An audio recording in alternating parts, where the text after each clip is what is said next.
નમસ્કાર મિત્રો, કલ્પના કરો કે તમારા બેંક એકાઉન્ટમાં રોજ સવારે 86,400 રૂપિયા જમા થાય છે. પણ એક શરત છે, રાત્રે 12 વાગે તમે જે પૈસા નથી વાપર્યા તે બેલેન્સ ઝીરો થઈ જશે. તે કેરી ફોરવર્ડ નહીં થાય.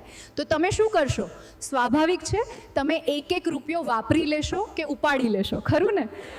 મિત્રો, આવું જ એક એકાઉન્ટ કુદરતે આપણને બધાને આપ્યું છે અને તેનું નામ છે પીતી સમય. રોજ સવારે આપણને 86,400 સેકન્ડ્સ મળે છે. જો તમે તેનો સદુપયોગ નથી કરતા તો રાત્રે તે ખોવાઈ જાય છે, તે પાછી નથી આવતી.